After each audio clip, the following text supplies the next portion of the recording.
প্রার্থী ঘোষণা হয়েছে বিজেপির রানাঘাট দক্ষিণের, আর এখানে ফের ডাক্তারের উপরেই ভরসা রেখেছে বিজেপি।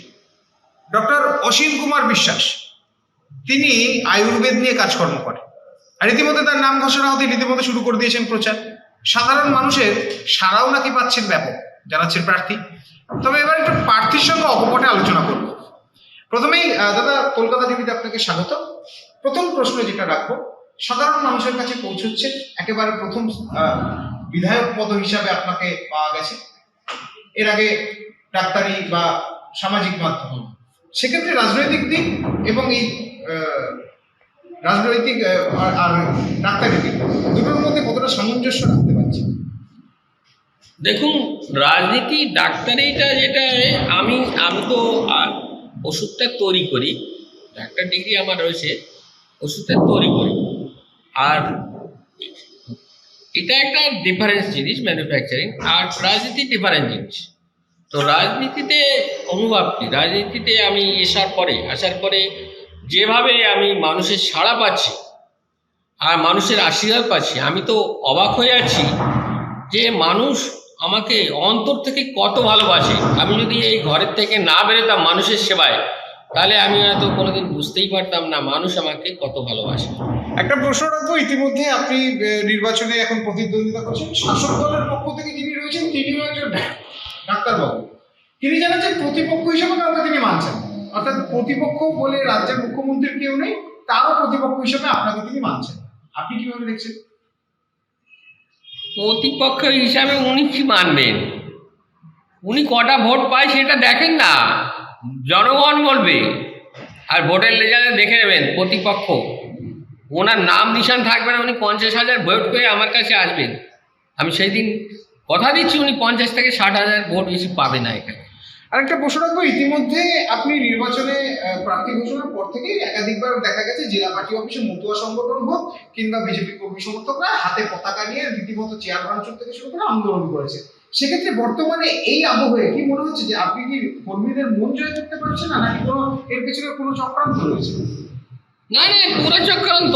এখানে বিজেপি বলছে, এখানে টিএমসির চক্রান্ত। বিজেপিতে আমাদের যে কর্মীদের দেখুন, সব জায়গায় কর্মীরা আছে, ওরা অসম্ভব পয়সা খাইয়ে এই ধরনের কাজ করিয়েছে আর করাচ্ছিল, ওটা বন্ধ হয়ে গেছে। আর আমাদের বিজেপি পার্টির মধ্যে কোনো বিভেদ নেই, সমস্ত লোক এবার ঝাঁপিয়ে পড়েছে আর তাদের আন্দোলন বন্ধ হয়ে গেছে। পয়সা দিয়েছে, কিছুদিন করেছে তারা, আর আমার মনে হয় বুঝে গেছে তারা আর এদিকে যাবে নাকি। আরেকটা প্রশ্ন রাখবো যে ঘরে ঘরে সুস্বাস্থ্য জানাচ্ছেন তৃণমূলের প্রার্থী, স্বাস্থ্যের দিকেই নজর রাখছেন তিনি, এবং অভিষেক বন্দ্যোপাধ্যায় সুস্বাস্থ্য কেন্দ্র থেকে সাধারণ মানুষ অনেক উপকার পেয়েছে, সেদিকের কথা মাথায় রেখেছেন তিনি, এবং তার সঙ্গে সঙ্গে এখন সুস্বাস্থ্য নিয়ে কাজ করবেন। আপনি কি বলবেন? আমি বলি কি, যে মানুষ অভিষেক ব্যানার্জি বলুক আর উনি বলুক, মানুষের কাছে জিজ্ঞেস করুন সুস্বাস্থ্য নিয়ে তারা কি উপকার পেয়েছে। না জলের ব্যবস্থা আছে, না লোকাল হসপিটালগুলোতে প্রয়োজনীয় ব্যবস্থা আছে, না মানুষের ওষুধের ব্যবস্থা আছে, না অ্যাম্বুলেন্স ঠিক মতো পাওয়া যায়। অঙ্গনারী বিভিন্ন মহিলাদের সাথে, যারা কর্মীদের সাথে আমি আলোচনা করে দেখেছি, অ্যাম্বুলেন্স ফোন করে দিলে অ্যাম্বুলেন্স পাওয়া যায় না, আবার চাইলে মোটা পয়সা চায়। তো সুস্বাস্থ্যর ব্যাপারে পাবলিক জানে, জনগণ জানে, জনগণ জবাব দেবে। ওনাদের হাওয়াবাজি আর করে এতদিন চালিয়েছে, হাওয়াবাজি আর চলবে না পশ্চিমবঙ্গে। আপনার এজেন্ডা কি থাকছে, কি চাইছেন সাধারণ মানুষের কাছে? ভোট চাইতে যাচ্ছেন, আপনাকে কেন ভোট দেবে?